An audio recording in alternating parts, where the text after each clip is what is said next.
Les hypocrites qui font passer la respectabilité avant la relation à Dieu, qui trouvent leur sécurité en la loi, ne sont pas persécutés. Pourquoi le seraient-ils? Leur attitude est conforme aux règles de la société dans laquelle ils vivent. Ils sont respectables. On les respecte, ils ont déjà leur salaire. Si leur salaire est sans portée, sans avenir, il est du moins immédiat. Ils suivent les principes du clan.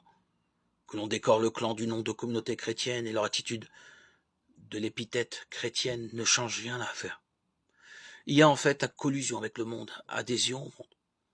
Au moins à un certain monde, un monde dont les principes sociaux se confondent avec une certaine morale et non éclairés par une foi.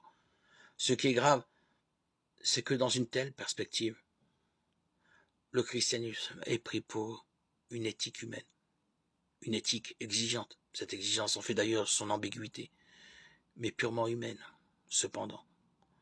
Son critère se situe au niveau d'une action extérieure et n'est pas de l'ordre de la transformation du cœur. Dès lors, nous ne sommes plus dans l'ordre de la conversion. C'est pour cette raison que Jésus fustige les pharisiens amoureux de la loi et montre tant de tendresse pour les pécheurs qui n'ont plus d'autre solution que d'être amoureux d'un Dieu de pardon. Et qui n'est pas pécheur?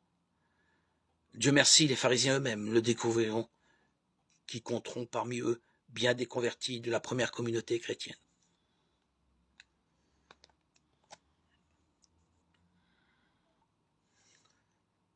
Quoi qu'il en soit, ce qui est décisif dans ce passage du discours sur la montagne, c'est que l'accomplissement difficile mais hypocrite de la loi n'est qu'adhésion au monde, avec ses complexes, et non à Dieu dans sa miséricorde.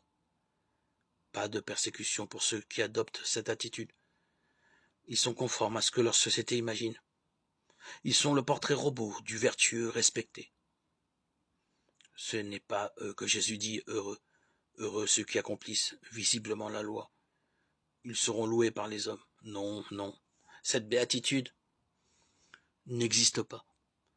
Car de tels hommes, à supposer qu'ils existent à l'état pur, s'ils ont des raisons d'être satisfaits, n'en ont aucune d'être heureux en profondeur.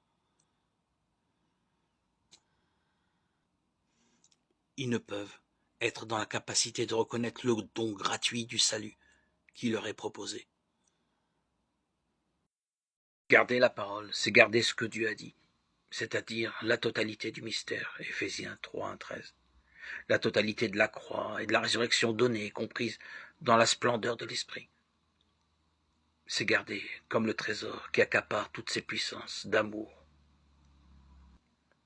Jésus est l'innocent, cloué sur la croix, entraînant dans la transcendance de son propre mystère. Et nous, qui sommes les disciples de Christ, sommes les innocents qui accueillent leur Dieu sous la livrée de l'esclave et qui, sous le vêtement de l'humiliation, découvrent la gloire du transfiguré.